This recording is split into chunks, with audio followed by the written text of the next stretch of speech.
take a step back. Because what I thought I needed, my father in my life, his approval, turns out I didn't need it. And it was the best thing that ever happened to me. Maybe take a step back and reevaluate. Maybe that thing you're fixated on, money, the new home, the new job, someone that doesn't love you, take a step back. Look at yourself from the outside and your situation. Think, maybe there's something else, or maybe that's just not it, or maybe you have everything you need now. And if you enjoy that, your life will be better. That's me now. My life's amazing.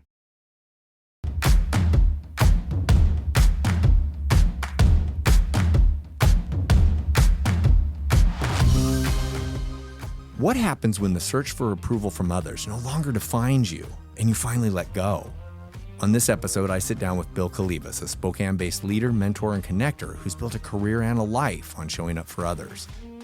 From a turbulent childhood marked by instability and rejection to finding strength through sports, mentorship, and faith, Bill's story is a powerful reminder that you don't have to be defined by where you start. Now, through his nonprofit Launchpad, a Spokane-based organization that connects entrepreneurs, community leaders, and changemakers, he's tackling some of the Pacific Northwest's most pressing challenges head-on. Get ready for a conversation full of truth, transformation, and the quiet kind of leadership that leaves a lasting legacy, only on Navigating No. Bill, thank you so much, and welcome in, man. Thanks for having me. I love this. You and I actually met because we're both board members of Safe Fentanyl Board. And it just happened to be that we hit it off and we started telling stories. And you have all these different journeys. I'm like, man, this guy's had some challenges in his life, and you were the epitome of like these different segments that people could learn something from. And I loved your story, so I wanted to bring you in and interview you. And plus, you started your own podcast, and so tell the audience about who you are and kind of like what your journey is right now. Sure, yeah. Well, Bill Kalivas. So I'm a native of Spokane originally. I've boomeranged back twice to Spokane. I love that term. Everybody that moves back has to have It's a an term, Australian right? thing. Is it? No. Awesome. Here you go. It works. It works for this. Right. But no, I'm somebody that I really like Spokane a lot. I just kept finding my way back, and obviously we can talk about the journey. But I'm a native. I'm 61 years old. I've lived most of my life here, other than 3 years in Greece when I was in the Air Force, 5 years in Silicon Valley in the mid '90s, and I'm doing some different stuff now that I'm excited about. But more than anything, I'm a father, husband. I've got 5 grandkids. I've got four kids, ages 41 down to 12. And or excuse me, my granddaughter's 12, but my kids are 18, 21. My older kids are 40 and 41. So and then I have an amazing wife. Oh, that's And I have a great life, but there are things in my past that I've always thought maybe my story could help people that are struggling a little bit. And I'm doing some fun things now that I'm also happy to talk about. I think one of the coolest things that you just tapped on is that fact that it's like being on a board. I always used to think a board was all this group of people that like figured out how to work business or anything, but it's like it's really a mastermind group of people who have experience within the community or within the industry, and it's like they bring all these talents and skills and knowledge to it. Right. And especially with the Safe Fentanyl group, it's like people have experiences, people have this outreach within their community, and it's like being able to give back, I think, is one of the coolest things. And you have a story, especially with let's say addiction, that you're able to tap in on that versus like my background with police work and working with the community. So it's amazing to be a part of a board with such a great group of masterminds that really the only thing that we're trying to do is help, right? Yeah, 100%. Yeah, and it was a little bit interesting how I came to be on the board. One of my good friends, Chuck Teagarden, who's on the Safe Fentanyl board, he contacted me and said, we're having an event. We'd like to bring in some speakers. And I think he knew a little bit about my background. I have a family member that I can touch on who was addicted to opioids. And so he asked me if I would speak at this event that they had that was really this unbelievable panel and me. And even on the pre-call, I was like, are you guys sure you want me on this? Like there was some Right. really impressive law enforcement Yeah. and drug counselors and really amazing people that had so much credibility in this area. And they were like, no, we want to hear your story. And so I was happy to participate. I shared my story. Several people came up to me afterwards. And then the safe fentanyl, Marcia and everyone came up and said, hey, we'd really like you to serve on our board. And I have purposely stayed away from serving on boards because I was on so many for so many years. And this was one that was close to my heart. And my mom had a really tough upbringing, grew up in Hilliard, it just really never stood a chance. And that's North Spokane, basically, where the Hells Angels had a big group in the 80s and 90s, right? There's something like that, right? Yeah, Hilliard actually back in the heyday in the early 1900s was a shipyard or a railroad area where it really kind of built out a small kind of a town community with a lot of commerce. And my grandfather worked for the railroad. My stepfather worked for the railroad. And I lived in the same house my mom grew up in until I was 6. Oh, really? Yeah. So my mom, there was 9 kids in a 3-bedroom, 1-bath house. It was on the other side of the tracks in an area called Dogtown. If you're from Spokane, you know what that means. It's rough. And so she had a tough life and ran away from home when she was 16. Her sister lived in Pocatello, Idaho, and she just wanted to get away. It was brutal. They had boarders, men that were on the railroad that would stay there. And with so many girls, I mean, it was 8 girls and 1 boy. And there was bad things that happened. Sure. And my mom was dealing with a lot of that. And she was really struggling emotionally. She ran away from home to Idaho. And her half-sister was dating someone who was best friends with this Greek, his whole family had immigrated. He owned a bar, some restaurants. His name was Bill Kalivas. That was my father, my biological father. And she fell in love with him, and he was married, had 3 kids, married, and then they had 2 kids together, my sister and I. And so that led to a lot of really tough life experiences for my mom, and she had already gone through a lot. Well, I'm assuming for you too. Well, as I look back on it, yeah, I focused on me a lot, but then as I started to really look at her journey, the reason she became addicted to opioids and pain pills and other substances was she was just really dealing with a lot of emotional trauma that she had.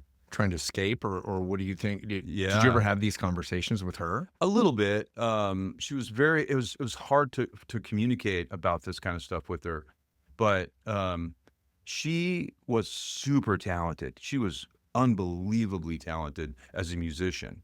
Now, when she was in Idaho, she was kept kind of secretively. They tried to hide it as much as they could, but they were having an affair, right? And so she had my sister, and then 3 years later had me. I was born in Spokane. My sister was born in Idaho.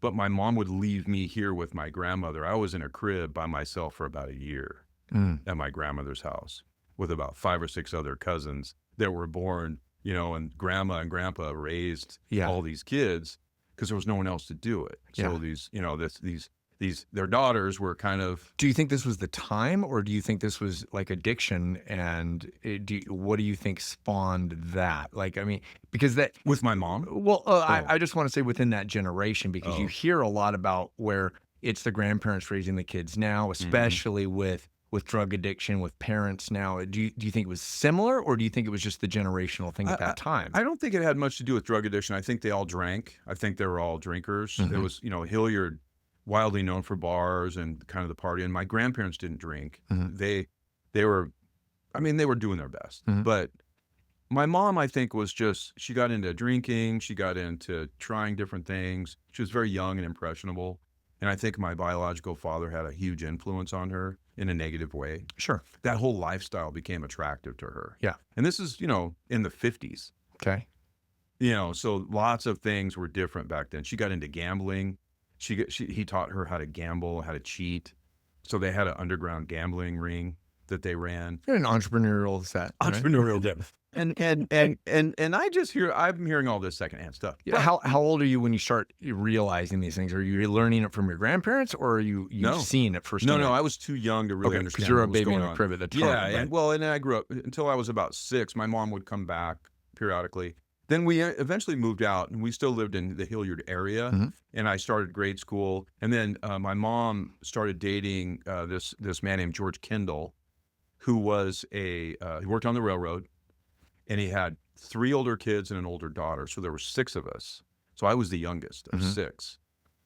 And the family, they had gone through some tough stuff too. It was a single dad, and he worked in and out of town on the railroad, beer brawling, going to the bars kind of guy, softball, kind of rough, grew up in Hilliard. So he was interesting because he was good to me, and he was rough on his kids. So they were rough on us. Yeah. It was warfare. Really? They tormented us. These are the older yeah. siblings. Tormented us, teased us relentlessly. And a lot of times, there's a term I think I brought up with you previously that started to come up.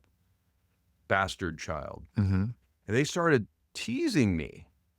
And I didn't realize that my mother and father were not married. I kind of assumed no one really talked to you. Yeah. Back in those days, my mom didn't communicate with me about what was going on for real. It was, she was.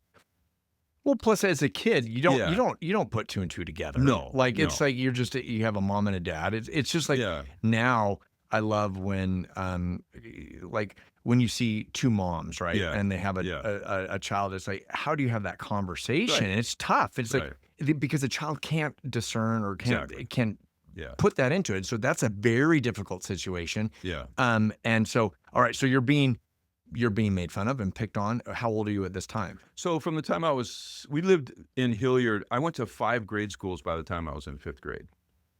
So my mom, it was very tumultuous. Uh-huh. So she would leave us with different families just because she was struggling emotionally, or she was partying. And I knew she was doing drugs. I joined Cub Scouts when I was like 8. And I remember going to my Cub Scout den mother saying, I ran away from home several times. Mm-hmm. It's like, I think my mom's got a drug problem. And did anybody help you? No, she took me home. Oh, that's awesome. And Okay. so, I was hoping there was more to that. But no. But I knew flat. there was something wrong and going on with my mom, and she needed help. And Yeah. I even told her doctor. Uh-huh. But he had a crush on her. My mom was beautiful. Mm-hmm. And again, very talented. She was doing the best she could. She didn't graduate high school. But her husband, my stepdad, was abusive. Mm-hmm. But not to you, to the Not other to kids. us. But the other kids To the were other picking kids on and you. to my mom. Okay. Yeah, they got into a lot of fights. We saw a lot of violence. Mm-hmm. And so, but they were drinking and partying, and he was doing his thing when he was out of town. So it was a rough time for my mom. So from the time I was 6 with this step family, we lived in Hilliard, bounced around from several different houses, lived with an uncle of theirs. We ended up moving to East Valley, which was one of the best things that ever happened. But how old are you when you're moving? Like how long? 5th grade. Fifth grade. Yeah. Okay. So I was 11. Okay. And are you starting, like, you had discussed that people were calling you a bastard. And My brothers. Your would tease me. brothers. Yeah. As that's coming in, and I mean, it's starting to make an impact on Yeah. you, and you're Yeah. starting to realize that there's a name there that's Right. that's bringing you. Yeah. They're making fun of you. Yeah. What is that doing for you? Is that making resilient, or is that making you resentful and mad? Well, they wouldn't do it all the time. They would do it selectively, or just, they wouldn't use that word all the time. They would just kind of say, well, you don't have a dad, Mhm. So a lot of times I went by the name Kendall, which wasn't my legal name, Mm-hmm. because one of my stepbrothers took me to 1st grade to enroll me. My mom was hungover. Mm-hmm. So he just put Kendall. So I went by Billy Kendall all the way through high school, junior high, grade school, junior high, and high school. Really? Do people still call you Kendall as like anybody growing up? Okay. No. So I'll fast forward real quick, but when I graduated high school, I had them put Kalivas on my diploma. Yeah. Because I knew I would need that legal name. It's on my birth certificate. Sure. But my biological father never signed it because he never claimed we were his. He always denied that we were his kids.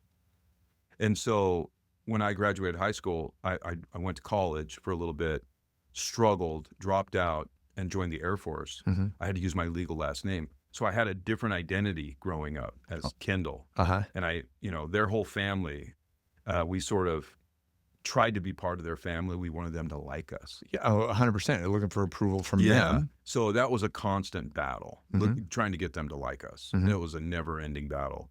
Are you still in contact with them? One of them actually turned out to be, he and I became close. He was an athlete. I was an athlete. He and I bonded over sports and things like that. And he let me live with him. Before I joined the Air Force, I lived with him for a while. So he had a pretty good heart. His heart was pure and he was a good dude. But when he was around his brothers and sister, they would tease us. Oh, yeah. They would mess with us. And I get that. So I joined the Air Force and I had to start going by Kalivas, which is a Greek name. And so I never really connected with my Greek side, but I got stationed in Greece for 3 years. And I knew a little bit of the language because my mom could speak a little Greek. Having lived in Pocatello, when we were kids and we were there, a Greek woman would take care of us and she barely spoke English. Sure. So I knew a little bit of the language. Yeah. All right. So you transfer, you're in the Air Force, you're in Greece. Yeah. When do you find out that your dad wasn't your biological dad? Like, when did you put two and two together? Yeah. Like, he didn't take ownership of you. Like, Yeah. was that something you realized in school? Yeah. Or is this like in the future? Yeah, I think it was probably 6th grade, 5th, 6th grade. I don't remember who actually told me, but it may have been my sister. And she was going through her own stuff. Sure. That, we were both in a kind of a mental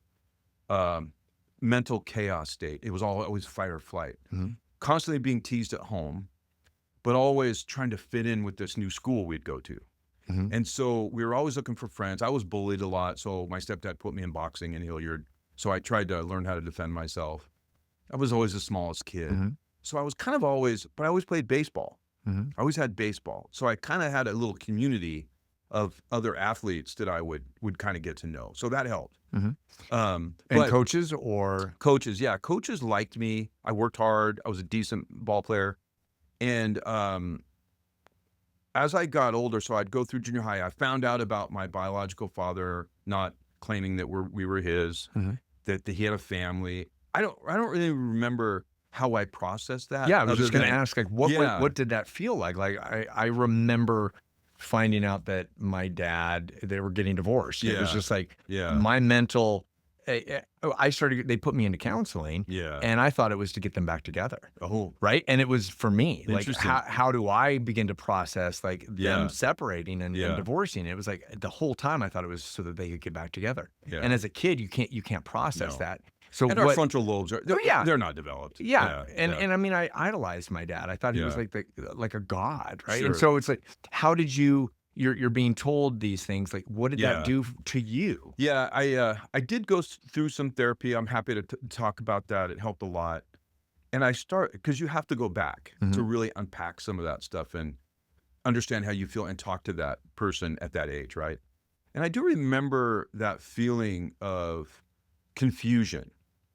Like, why did you lie to me for so long and make me think you were married? And why does he not care about us? Why does he not want to see us? That was the part, talk about navigating It was major rejection. That's what I started feeling was, he doesn't want us. He doesn't even claim that we're his kids. Yeah. So my mom told me at one point, my stepdad wanted to adopt us, but my biological dad wouldn't sign the paperwork because he didn't want to admit that we were his. Wow. She told us that. Okay. So, but other than that, she would never talk negatively about him because she admired him. He was a businessman, he was successful, all this kind of stuff. And so she still had this major love, deep love for him. So she didn't talk negatively about him. Did you get to see him? Like, if he didn't take ownership of you, like, you're just living alone with your mom, but at the same time, you're like bouncing around different homes. We had a step family. Then you had your step family with a step dad Yeah. who kind of filled the spot and was wanting to do that. But like, did your biological father like jump in every once in a while and like take you to a movie, or No, it was like nothing like that? It was interesting. I did meet him. Okay. I met him 4 times. Oh, really? Yeah. Okay. So he really did not take ownership. No. Okay. Through junior high was tough. It's tough for every kid, but it's especially tough trying to figure out who I am what I'm doing. I didn't have the male figure, my stepfather. They used to get in fist fight. He used to beat the crap out of my mom. They would go out and get drunk when he was in town, and then he would just beat the hell out of her. And you would see this? Oh yeah, we'd all get up at 2, 3, 4 in the morning, bloody. They were beating the hell out of each other, drunk, and then they would, we would go to bed, and they would wake up and act like nothing happened. Yes. Did you talk to your sister, and did you talk to the other kids, and like you're like, oh, what do you think is going to happen? Like, were you guys in the same rooms? Like, what did that conversation? Would you catch them? We got used to it. And you're just like, we're going to go back to bed. This blended family was so bizarre. We all used humor as a mechanism for survival. Yeah. It was just emotional warfare all the time. Uh-huh. We were all in our own little, space trying to navigate our life. Yeah. And I started smoking pot when I was in 5th grade. Just to feel better. To numb it. Yeah, to numb it. Okay, for an escape. Oh yeah. Do you think that was something that you reached out to, or was that something that was provided to you, like one of the older kids? Well, how did you start? I saw a lot of drugs. Okay. My older brothers were doing drugs. They had parties at the house when I was younger. I just was around it. My mom was, always taking pain pills. She was always masking. They were always drinking. There was always chaos. It just was part of our family. That's part of the time period too. Yeah. I mean, growing up, it was like it was normal that people were sniffing lines, snorting lines, and they're like drinking. Like you could drink and drive at that time, and that was when you didn't have a seatbelt on. And so times were a little different, very different. But it was for me growing up. I was surrounded by it. Yeah, it was always around. It didn't mean I did it, but it was always available, and I saw it, and everybody did it together. So. Yeah.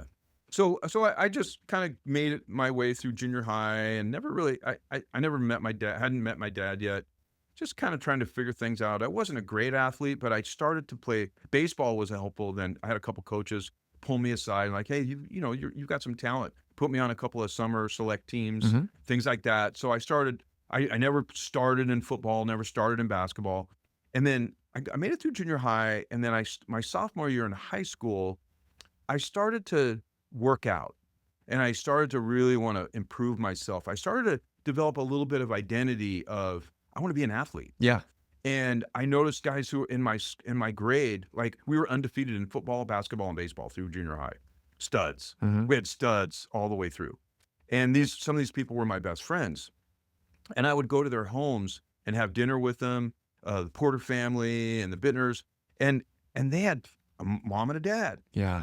They had this mom and a dad, and I just remember that's what I want when I grow up. Like a dream, like what it should be like. That's it. Right, picket fences and a family. 100%. Sure. And always there for your kids and all that. That's what I dreamed of, right? Sure. And my parents pretty much ignored me because they were navigating their own craziness, right? Sure. When I had family in California, I'd go down there for the summers and loved them. I would spend time down there. But I'm in high school, and I worked my ass off between my sophomore and my junior year. Did you stop smoking pot at that time? Oh yeah, I stopped smoking pot in 8th grade. Why? Because I wanted to be an athlete. There was a trigger for you. Yeah. Was it a coach that said it, or no? You I had a what bad was it? experience with pot, and my heart started beating and pounding, and I just got scared and I stopped. Okay. I probably actually got some good weed compared to like today, right? Some really strong weed like they have now. But the stuff I had was junk. Right. But anyway. It's probably grass. Yeah, like literally grass. And weeds. Yeah. But my mom was, she worked out at Green Acres Restaurant as a bartender, and then she would go back and play music. She was an amazing musician. And I just never saw her at night. So I was I was unmanaged. Yeah. So I was the kid that could always have beer parties at my house.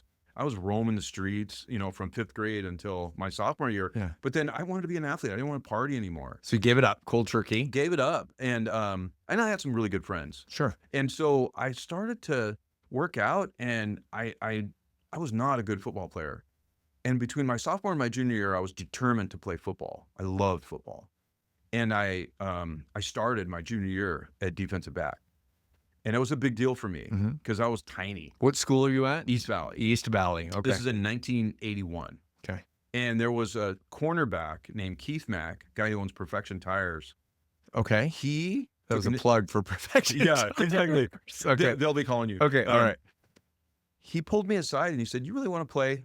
He goes, "I need a good safety because the guy last year was a stud, and I'm not going to have a weak ass safety behind me. If you want to play, I'll help you, but you got to dedicate yourself." And he pulled me aside every practice, and he was a ferocious hitter and a hell of an athlete. And he mentored me. Oh, I love that. And he went to the defensive coordinator and said, "I want Billy to play safety. I'm going to work with them." And the day they called the starting, 11, I was a starter. I was 5'8", 150 pounds. And we had some really good teams at East Valley. And so I ended up starting, and it changed how I felt about myself. Like That was confidence-wise? confidence-wise. Well, I want to stop Because I you worked there. hard for that. I want to stop you there just Yeah. for a second, just because I want people to hear that, especially as a kid who's impressionable and you don't have that father figure. I did not have a dad. I had a martial arts instructor. And then I also had a dojo full of, we call them senpais, or like higher ranked students. And it was like every one of them became some mentor to me. And it's like wanting to learn how to do what they had achieved. Right. And it sounds like you not only had a coach that believed in you and gave you that chance, but you also had somebody who could see your potential. It took an interest. And you guys could leverage each other and help each other, because it's the community, right? It's like bringing everybody up. And if you could help him as the safety, it would obviously help his career. Exactly. And I think a lot of people don't realize that it's like, it's not all about you. Right. It's about Right. the community that you create. And it's like this group that you can actually leverage yourselves. And it gets more interesting. So we ended up taking second in the league. We had a good year, went to the playoffs, we got beat by the #1 team in double overtime in the state. I think we won. Our quarterback, I know, made it across the line. Sure. Still bitter. But it was a great experience. And it taught me I could do way beyond what I thought. Yeah. Because someone believed in me, and then the coaches believed in me, and my friends. And they gave you a chance. They gave me a because they did chance. not have to have you as the starter. No. Right? You could have been on the bench. No. So you needed somebody to give you that chance. Yeah. And to believe in you. Yeah. And as a result, all of a sudden it propels you forward with confidence. Yeah. Not only as the team confidence, but personally, I'm assuming.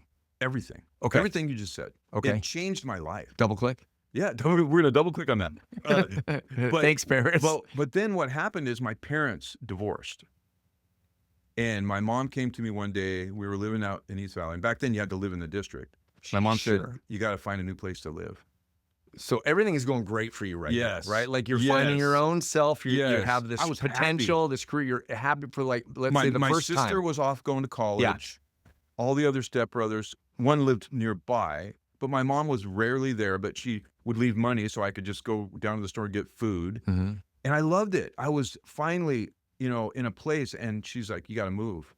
We're selling the house." And I could tell she didn't want me to go with her.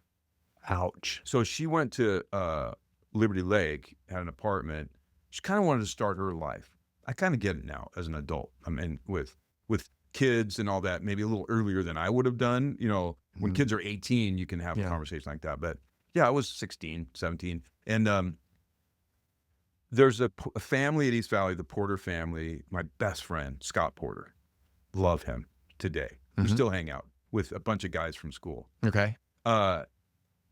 His family let me move in with them, and they took care of me. Yeah. Isn't that? And they had 3 kids, dad who didn't work in the wintertime because he worked heavy construction, and a mom who was like a part-time aide at the school. They moved me into a spare bedroom and took care of me. Coming from a background of like doing host families, if anybody's ever had that opportunity, I know that, like, we always see the kids who are less fortunate, and it's like you bring them over and you let them have dinner, and you show them what it's like to have a mom and a dad, and it's like, but it doesn't have to be a resentful thing. It's like you can give and make that kid feel special and included and like they belong, and then give them that chance, because I think that also taps onto, like, a lot of people are that one decision away or that one opportunity or chance away from actually succeeding at something. That's right. And for you to be given a home by somebody who opens their doors to you, like, how incredible is that? Oh yeah, and they're just the most amazing people, and we're still close today. Yeah. But for them to do that, it was incredible. And I felt comfortable. They didn't make me feel uncomfortable. And, we didn't eat dinner as a family in my family together. We never ate like that. Rarely. Yeah. It was scattered. So anyway, I stayed there for most of the year. And then I told my mom, I was like, I can't stay here anymore. I mean, I need to be around family or something. And I ended up moving. My parents ended up getting back together, but they lived near Hilliard. So they tried it again. Sure. So I that spring I moved in with them. Hence a boomerang again. Yeah. And I Okay. had to, then my senior year started. I went through the summer. I played American Legion baseball, did a football camp at WSU with all that. And then my senior year, I had to drive to East Valley from Hilliard. So you could stay on the team. Yeah, and I gave an address from the quarters so I could stay in the school district. Yeah. And the drive was killing me. So the guy who was my mentor, Keith, let me live with his family for my senior year. Wow. Near East Valley. Sure. And his mom had divorced. He had 3 boys. Keith was still living at home, going to SCC, working. He had graduated. So it was my senior year. I'm living in East Valley again with another family. And I'm just going to cut to the chase. We won the state championship that year. We played in the Kingdome. Really? My senior year. AA, yeah, we won the state championship. We beat Arlington. It was awesome. I caught an interception at the end of the game. It was a storybook, man. I'm telling you. Yeah. But we had these incredible athletes. We had a D1 backfield, quarterback, and 3 running backs. One was a flanker, but all were like D1 level. But none 3 of them went to college. This experience never would have been even possible had somebody not opened their door to 100%. you and giving you that opportunity and believed in you, right? Yeah, I mean, I think I may have worked my way into the starting lineup on my own, but without Keith and without the coaches like believing in me, the coaches at East Valley were amazing. Bob Schill, Bill Ellis, Dick Schultz, they were amazing. And in fact, before I moved in with the Porters my junior year, the coach pulled me aside out of school one day and said, "Hey, we're going to move you into the secretary's house who lives in East Valley so you can stay in school." Oh, wow. Yeah. I mean, it was a community. East Valley was a community. We took care of each other. But it's not only East Valley. I think all of us have that opportunity and people don't realize that there is a community out there for you that maybe sometimes you do feel alone and like you don't have all the perks and everything's against you, but it's like if you reach out and ask for help, I don't know many people who don't offer their help if they're asked. So 2 quick things before we go any further. I'm in high school. My mom calls me. I'm living with the Max my senior year, where it's during football season. And she said, "Your father's going to be in Moscow." So he was This is your biological father? Yeah. Okay. Bill's going to be in Moscow and he wants her to come visit him. And I asked if I could bring you to meet him. And she said, "What, you want to go?" I said, "Yeah." So I'm 17. Yeah. And me and Scott Porter drive to Moscow. He's a sports announcer for Idaho State University for their football games. He's a radio guy. This is Scott Porter, or this is your real No, dad? my father. Okay. That he lives in Pocatello. Yeah. Where ISU is, and he's going to Moscow for a University of Idaho State game. Got it. In the Kibbie Dome. Okay. So we go, and she tells me, get a hotel, a motel, come to the game. So I go to the game, go up to the press box, and she's not there. She didn't come to the game, and he won't come out. Oh. And I give him a note. I give somebody a note. He never comes out. So I go back to the motel. We spend the night. The next day, I remember her saying that they flew in and out of Lewiston. So just to check it out, we drive to Lewiston. I get into a fender bender, pull over, and here comes my mom with my biological dad and the color commentary guy that did the radio broadcast for Idaho State. They see us. My mom sees my car. First time I see him, he gets up, looks, and he goes, "How bad is it?" That's the first words he ever said to me. "How bad is it?" I go, "It's just a fender bender." So we go to breakfast. He can't say that I'm his kid, and on the back of my jersey it says Kendall. I wore my football jersey. Yeah. I don't know if the other guy with him ever knew, but we looked exactly alike.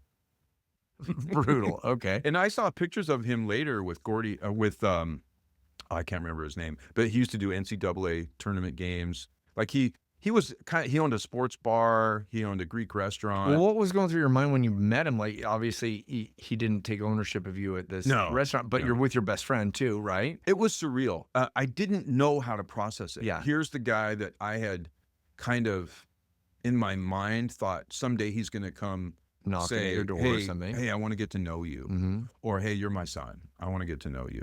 Nothing like that. And I didn't know how to process it. It was like he was a stranger Yeah. that looked a little bit like me, or that I looked like. And he was nice, I guess, but I could tell he was just kind of sizing me up. Yeah. But there was no real connection. It was just weird. It's just a guy. It was just a guy Yeah. that I met, and that was it. So then later that year, he came back to Spokane, and my mom said he's in town again. He was here for an Eastern Washington game that ISU was playing at Joe Albee. And so he came to the house, my mom's apartment. I went, it was just him and I. I went and saw him. We went out on like a rowboat, and he gave me one piece of advice. Always make money while you're sleeping.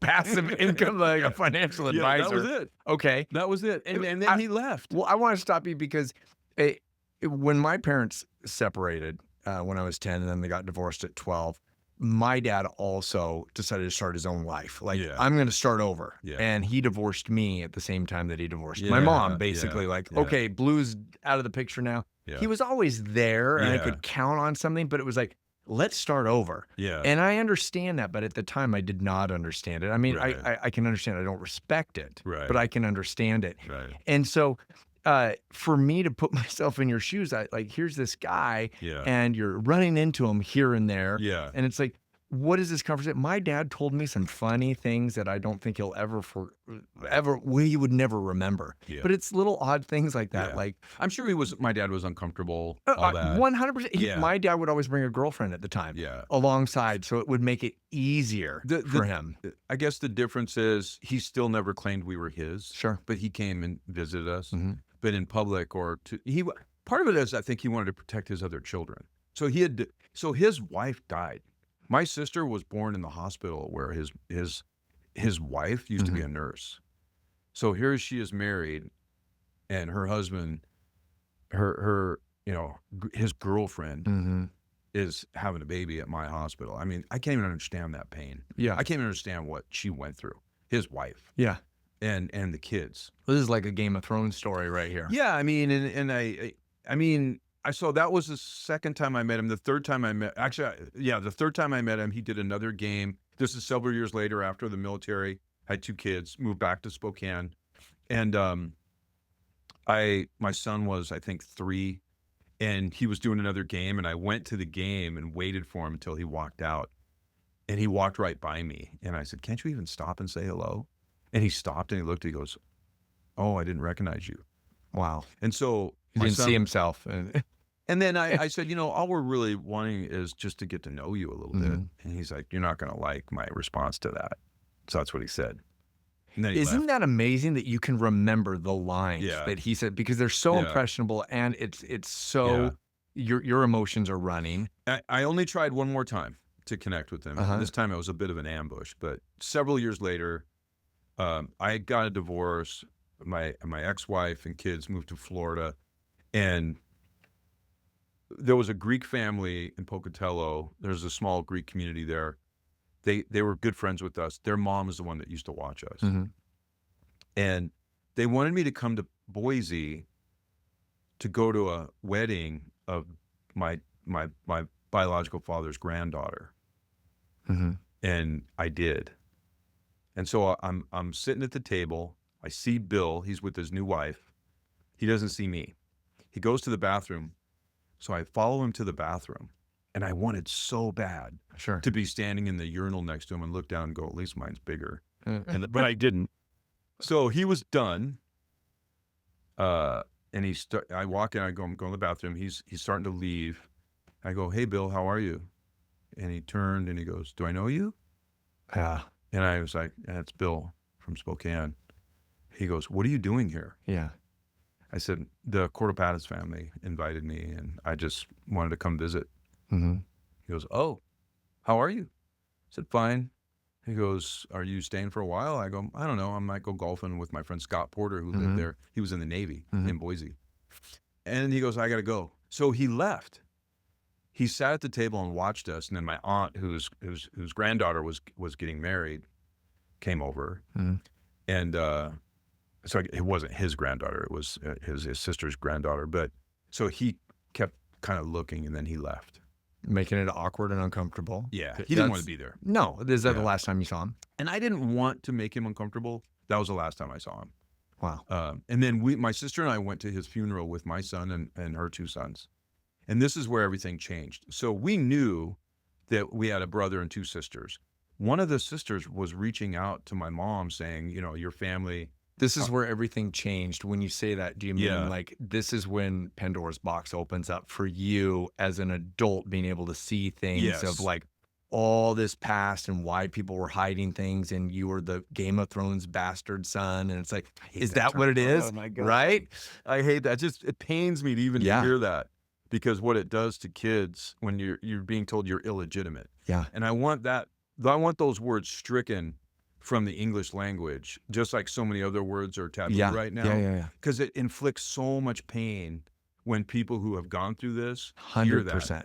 And I don't blame people. It's just these are words that have just been thrown out in movies and everything. And it's just common. Well, and you had mentioned this on our discovery call. It's like Yeah. that's a pain trigger point for you. Oh, and yeah. It's like it is amazing what affects somebody and what doesn't. Sure. And I have things when I was growing up and somebody Yeah. would call me something. It was just like, it makes me cringe, like Now, the for you, nails it's on like the wall. Too handsome. Or Yeah, I don't get you that look enough. like you were built in a factory. I don't Yeah. get that. No. No, I get that. Yeah. But it's one of those things. So what happened was my sister and I, we found out he died.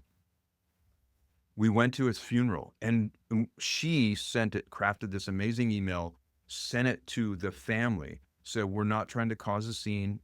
We just want to understand a little bit more about who he was." Yeah, you're interested. And so we'll stay in the back. So we went with my oldest son and her two sons. We went to Pocatello. We sat in the back at this Greek Orthodox church, and we were up in the balcony. And then when it was over, we kind of looked down, and the family was pointing at us and staring at us.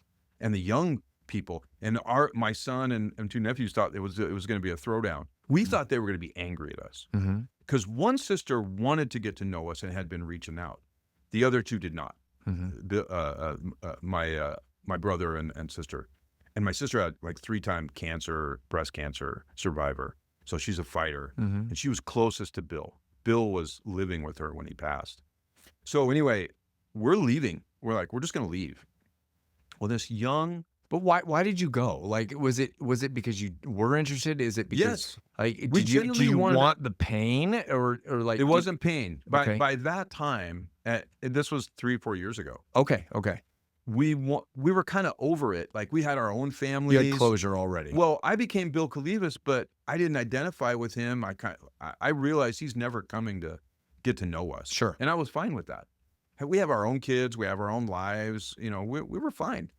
We just wanted to go see their whole family and learn about Bill when people are talking about him. Yeah. As you do at a funeral. Closure. Yeah. For sure.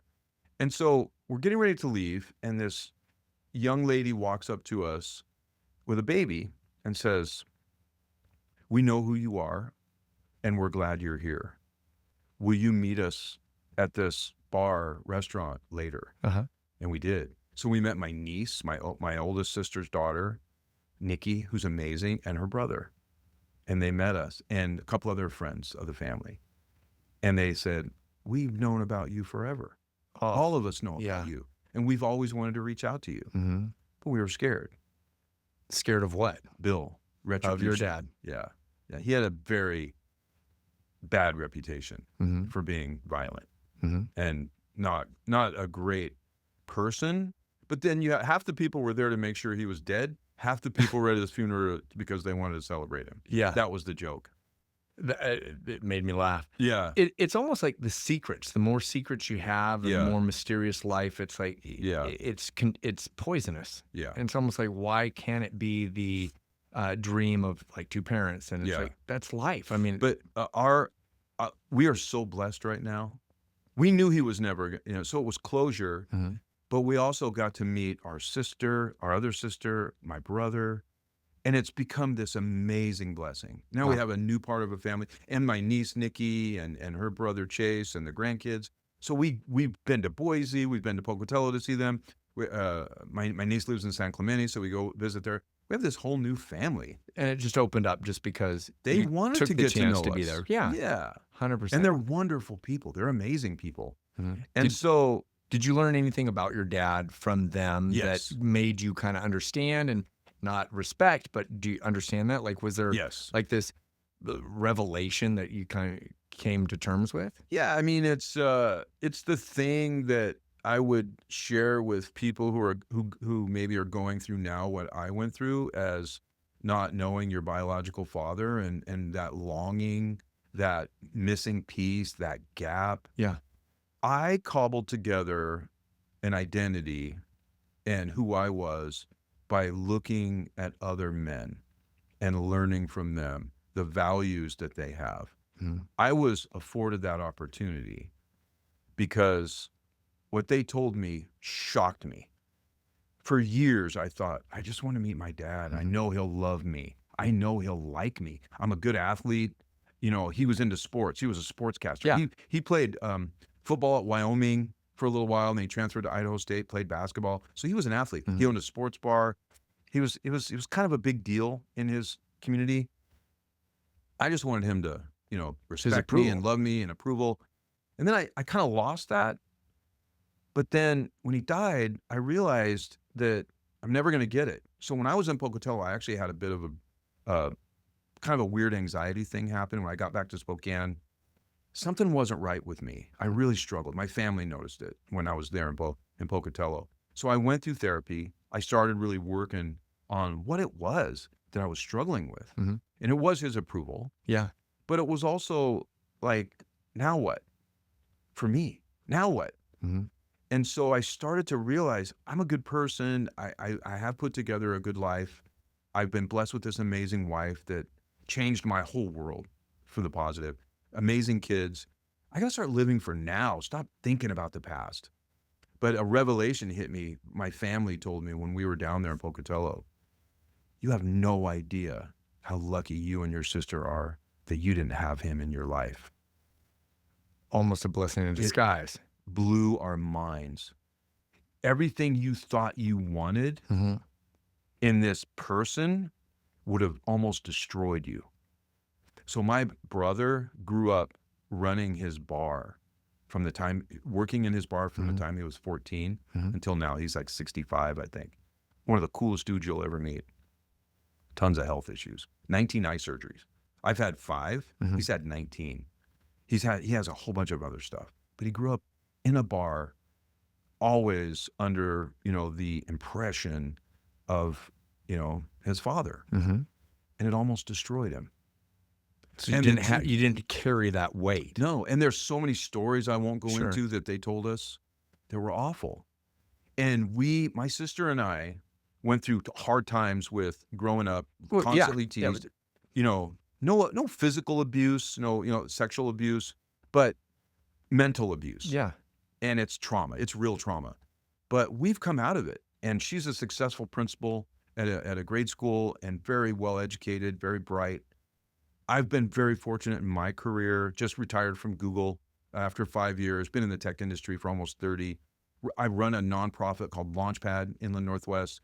We help startups and local tech professionals get access to mentoring and help them find jobs, Yeah. things like that. We connect. We have this network regionally that we're excited about, and it's my passion. But I've been very lucky, very fortunate. So this whole revelation that hit me was maybe what you seek your whole life is the thing that really you shouldn't have. Yeah. Because look how you turned out. And so I value every day. Every day. I'm excited. I'm passionate about what's going on.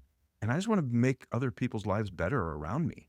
Well, you can appreciate those things, right? And Yeah. and you can see what you have now and look back and say, wow, if I had gone down this door or Yeah. whatever, or if this door had been open to me, it would have been different. Yeah. When you say that your sister now is successful, you're now successful, and you got out of it, but it was like, what was that?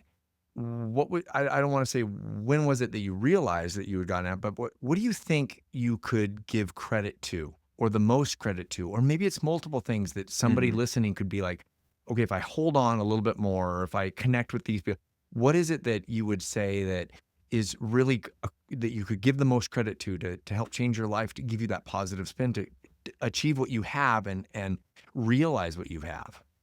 When I was in high school, Scott, myself, and a guy named Glenn Jacklin of the Jacklin family, we used to go to Please tell me that's Jacqueline Seed. Jacklin Seed. Okay, I grew up with the Jacklin all kids. Yeah, Gail and Glenn. So the three of us, when I was living at the Max, there was a guy that used to come to East Valley in campus life, and he's a Christian. Mm-hmm. And we went to his house one time with a bunch of other kids, and I got saved. I became a Christian. Mm-hmm. And I was longing for something, and it definitely changed me, Mm-hmm. and it opened my heart up to just the spiritual world of there's something bigger, and there's this path that, and my mom claimed to be a Christian, and then she would follow, 100%. and so I was really disillusioned on Christianity and Mm-hmm. church. But there was something different about this, and Glenn and Scott and I used to go to this Bible study together. And we still talk about it today. It was one of the best things we ever did. And we started learning from this man who was an ad executive who had a studio like this. Mm-hmm. And we were so enamored with him because he was just so cool and so calm and so giving and just so caring. And I think that taught me something that is still with me today, that has changed my life in the effect I can have on other people. What shifted in me, Exactly. I stopped focusing on myself. And I had tough times. I mean, even after that, Yeah. divorce, but I got to go in the military. The military for me was amazing. And I got to play football in Greece and travel. It was just an amazing decision for me. But I stopped focusing on myself. And I started thinking, what if I help other people like this guy did for me, taking us to camp, Yeah. campus life? It changed my perspective. And I stopped being so selfish. All I ever did was focus on myself growing up.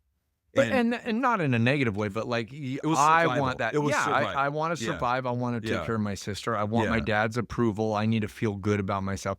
I mean, that's All normal. makes sense. All makes Right. sense. But I think as we become older, and Yeah. it's like we realize that like we're not guaranteed time. Right. And it's like, wow, what have I done? What have I accomplished? And then what can I show other people? Because That's it. when people ask me for help, I'm like, why not? Yeah, And it's like, yeah. you have so many stories and knowledge and experience to be able to share with other Yeah. people. And it's like, it lights me up when I Yeah. do share something with somebody and they take that knowledge and run with it. Like 100%. it's so great. Yeah, and when we were in Greece, I was married in Greece. We helped start a church. Mhm. So it's something. It lit a fire in me, and I don't push Christianity on people. I try to live my life, but I will talk to people. And Christianity kind of gets a weird kind of I don't know, gets a weird vibe from people now when you say I'm a Christian, but it means something different to different To every people. person. But I love when I talk to people and they're just spiritual. Mhm. When you can feel that vibe and that love and that unconditional love when they're interested in you. Mhm. And I think that's what a switch kind of flipped for me. And I just became more interested in other people. Like you, I love to ask questions. Mhm. I love to talk to people. That's why we want to start the podcast. Mhm. Our podcast will just focus on innovators, local people doing amazing things in the region. If you live in this region, you have to try harder. Yeah. We're not a top tier 1 or 2 city, other than Gonzaga basketball and some stars like Sydney Sweeney and, And athletes Navigating No podcast, right? and Navigating No, Yeah. which is going to go global soon. It's going to go viral. Subscribers, right? Yeah. But it's, I love around here because you have to work harder. You have to be grittier. Yeah. I love grit. Uh-huh. That's what I was. I was gritty. I wasn't the best athlete. I worked my butt off. And I love competition. But can you do the gritty, the dance? I love the gritty. Oh, Yeah. No, I'm excited for helping local innovators now, kind of my next phase. So I kind of semi-retired here recently From Google. but also more tech sales. Mhm. I've always been a remote tech worker here. I've worked with some great global companies, mostly based out of Silicon Valley, but live in Spokane.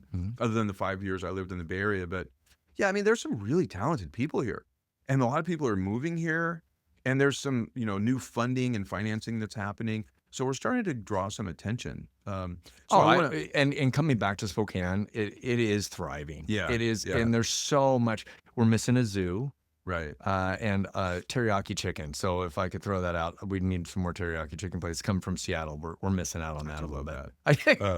But I'm with you. There's something happening here, and we're going to tap into that. Kind of like you're tapping into this space of navigating, which I think is a great premise. Oh, and it's not just Spokane. It's like It's the region.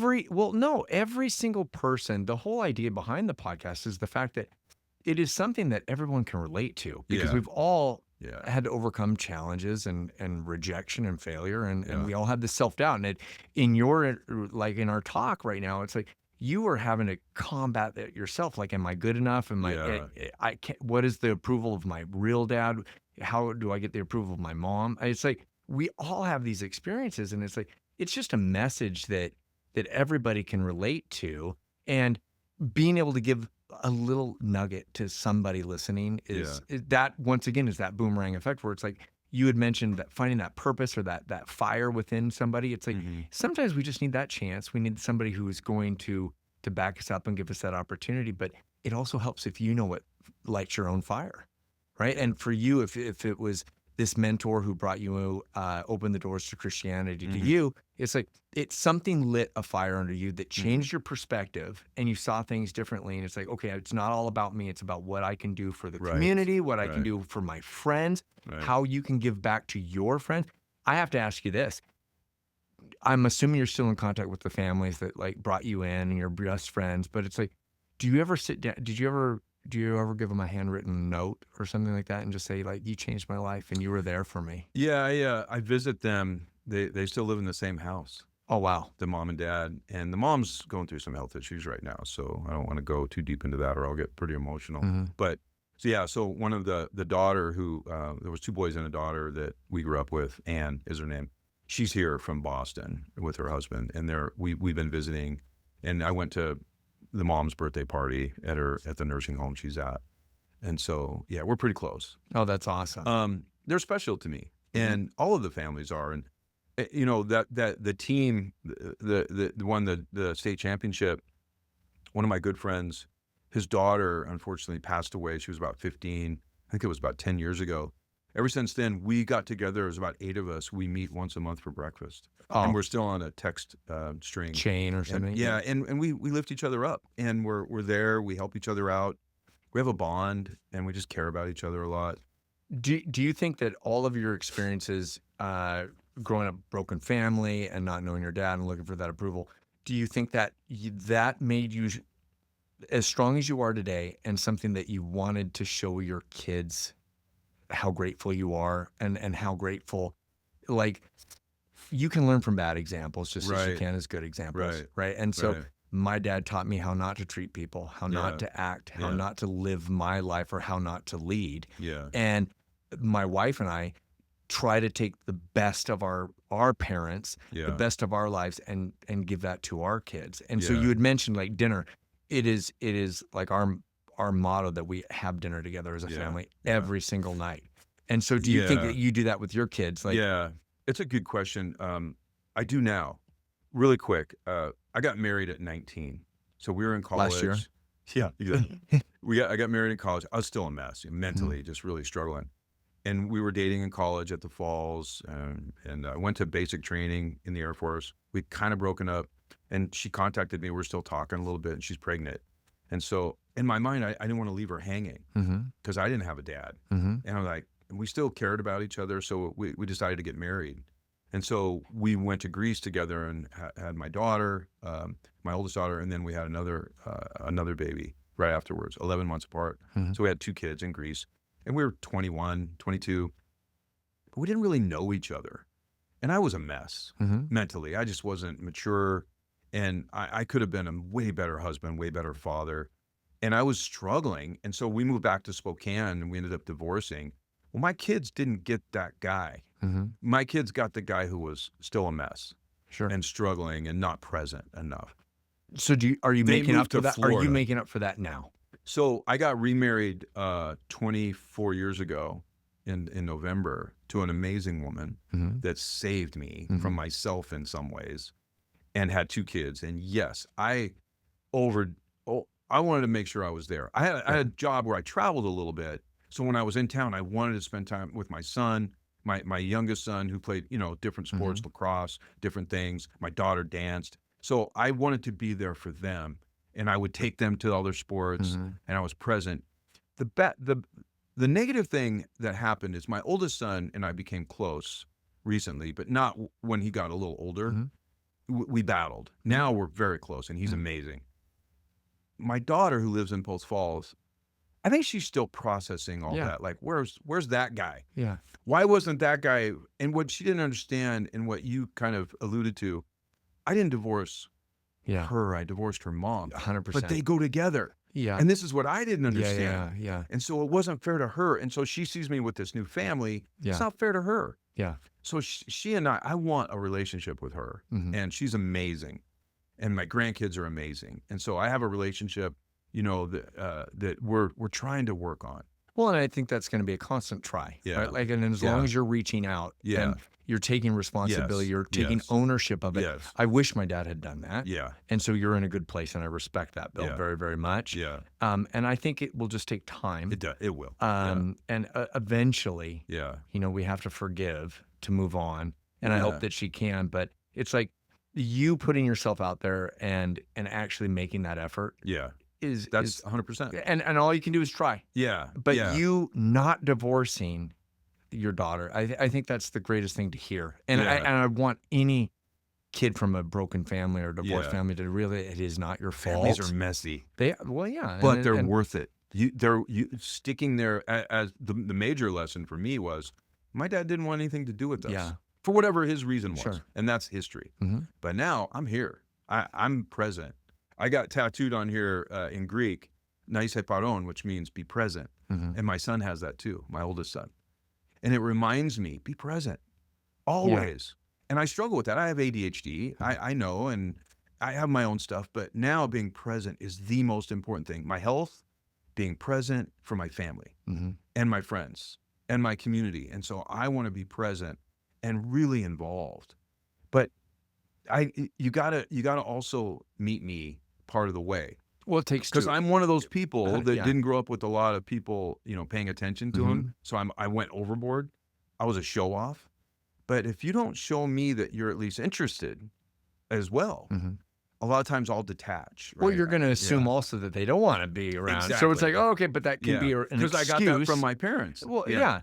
But I think as long as you keep that door open, and I'm respecting that you did not divorce her, and that you're open and you're taking that responsibility, and that's one of the greatest things that you can do. And it sounds to me like you're doing that, and I respect that. If you were to tell the audience now one thing about what we discussed, like what you would want them to take, it could be being present, right? Sure, like, sure. What is the one thing that you want the audience to know, whether that is you growing up with a broken family? What is the one thing that you would want them to know to navigate their no's? Yeah, whatever you think that rejection is that you're dwelling on. I'm one of those people that wakes up every morning thinking about usually the same thing that I'm fixated on. Something that's I need that has been, a rejection or something I think I need. Take a step back. Because what I thought I needed, my father in my life, his approval, turns out I didn't need it. And it was the best thing that ever happened to me. Maybe take a step back and reevaluate. Maybe that thing you're fixated on, money, the new home, the new job, someone that doesn't love you, take a step back. Look at yourself from the outside and your situation. Think, maybe there's something else. Or maybe that's just not it. Or maybe you have everything you need now. And if you enjoy that, your life will be better. That's me now. My life's amazing. My wife, amazing. The most amazing blessing I could ever imagine. Her and my kids, that's what I need. I'll fill in the rest later. Yeah. but it's probably that thing that you think you need that's holding you back. That's gold. what I would say. That is golden. And that goes to any industry in work or any relationship. It's like, can you change your perspective and look at things objectively versus taking things emotionally? Yeah. And then fixating on something, because we all want more, Yeah. but do you really need that more? Right. And is it really going to bring you as much pleasure as what you have right now? Yeah. Right? Because the time with our kids, Yeah. I see this all the time, like at the park, and I just discussed this with a friend of ours, and it was like, you're sitting at the park and your kids are playing on the playground and the parents are on their phone. We have to stop scrolling. The dopamine addiction is overwhelming, and it's crushing our society right now in so many ways, political, culturally, us as parents being present, the kids right now. I'm going to go on a campaign at some point talking about the dopamine addiction and the underlying unintended consequences that it's causing our society. Of the division and the lack of being present and the changing chemicals that are happening in our own brains where we can't have conversation anymore. Yeah, 100%. And well, and you and I, we work with the youth, and it's like, you see the kids that are able to have a human conversation with us, or the ones who are sitting in the corner. And that's not even drug addiction. Like this is just like normal, casual conversation, right? So that's a whole different beast. Yeah. And I think that maybe that's something you look at with your innovator group. Absolutely. Which brings me to, like, where can people find out more about you, and what direction are you going with your podcast? Where can people find out more about you? Yeah, thank you. So launchpadinw.com is our website. And you can go there now and sign up, tell us a little bit more about you, subscribe. You'll find out about the events that we are doing and our partners are doing around the region, around the Inland Northwest, mostly focused on innovation, but innovation's a broad term. You can take a traditional business and be innovative, right? So we want to connect people to those industries and communities to fulfill, whether looking for a job, a startup, need mentoring, access to capital, all of the above. The podcast will focus on individuals and companies that are doing amazing things with innovation. So tech startups, life science startups, but innovation in general. Who's really breaking through the ceiling to do something extraordinary here in the Inland Northwest? And we already have so many stories lined up. Well, and you're seeing what steps and what their roadmap was. And I think that's one of the most powerful things about a mentor, is that you see somebody who's gotten to where you want to go. You just have to deconstruct how they got there, reverse engineer it, and say, wow. And if you can make a real connection with that mentor, like that's the best. If they hold your hand through the fire and are willing to walk through that fire with you, it's a great, and I think that's with your podcast also. It's you're bringing on people who are explaining their story about how they got from A to Z. And if you want to do it, you can do it. And also, by the way, there might be a job for you here at the end. And like, there's opportunity that most of the kids don't even realize, like that what jobs are out there, what innovation is being brought into our community. So that's great. And it sounds like you're doing some amazing things. Thanks. Yeah, I'm excited. It's all about those stories. It's all about them. And we just want to be the connector. We just want to be the storyteller. So we're excited to help. Yeah. Well, I'm excited for you, by the way. This is amazing. I love what you're doing. I told you this, and I mean it. You're good at getting information out of people because you're genuinely curious. And I've always loved when people are curious and they're genuine. And I love asking questions. That's why I went into sales, because I'm genuinely interested in people. Well, and you had mentioned that one of the greatest things that you learned of within sales is that you were surrounded by people who taught you how to be great salespeople, right? And it was because you were curious and asking them questions that they opened up to you and gave you that kind of that life lesson, or as a mentor. And I think that's something that I would want the audience to hear, especially kids coming out of school or going into college or coming out of college. It's like, if you can attach yourself to somebody and you can be curious enough to ask questions and not think that you know everything, right? Like, oh, I know how to do sales. Oh, I know. There's somebody who's better than you. Heck yeah. And if you can attach yourself to that person, it will open up the doors for you, because everything that I've achieved is because of somebody else. Sure. I did not do it alone. 100%. And I had somebody who helped me or taught me the roadmap that they did. And it's not always easy when they teach you. No. You have to be willing to get beat up a little Grit. bit. You have to Grit. have, Yeah. you do have to, Yeah. because Yeah. it's not handed to you. Right. It's like what do you do with that information? If you're curious enough to ask for that information and then take it and run with it, Yeah. that's when everything opens up. Yeah. And then become a student of whatever it is you're involved in. I learned that early on from one of the best tech salespeople I ever met. And he was a multimillionaire. He crushed it. He had everything. He was always curious, and he was a student. He knew his industry. He knew his competitors. And then he did something which I love and I use today. My job is to make sure you as my customer, I understand your win. What's your win within your organization? If I know that and I help you with the win, you're going to come back to me.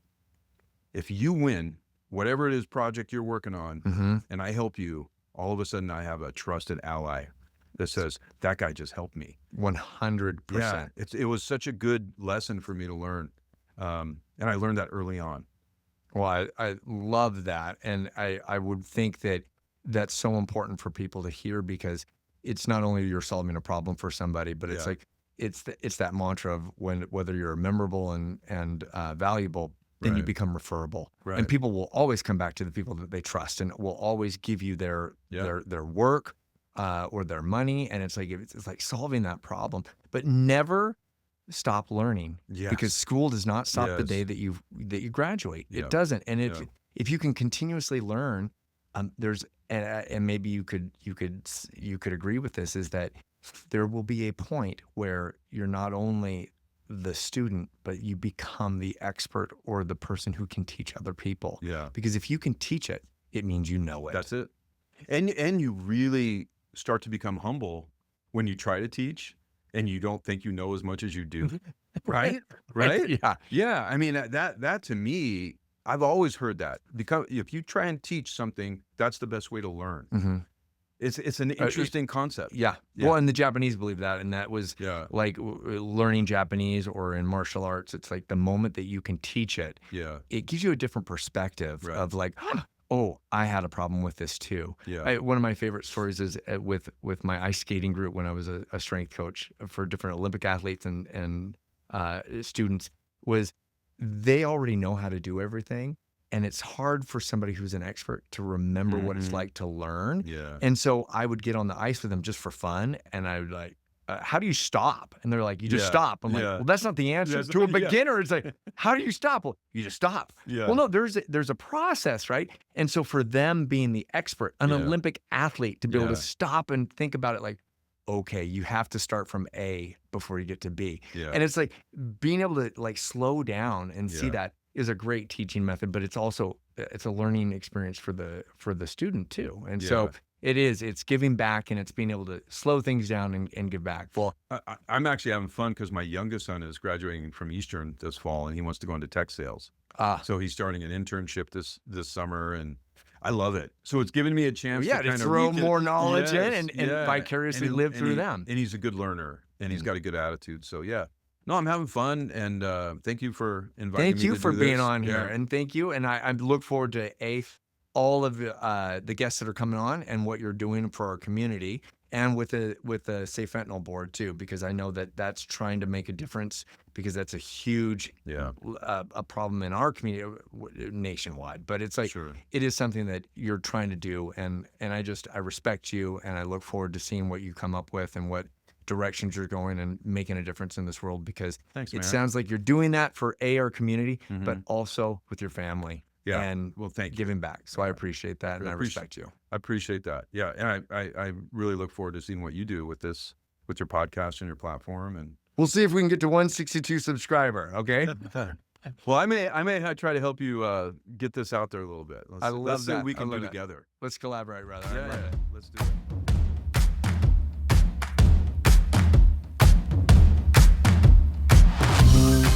Thank you so much for listening to Navigating No. If this episode brings you value, or you know someone who could benefit from it, the best way to support the show is by sharing and subscribing. It's completely free and helps us reach more people. And if you have any questions, feedback, or guests you'd like me to interview, drop a comment while you're there. I'd love to hear from you. And most importantly, thank you for tuning in, and let's continue sharing optimism and positivity.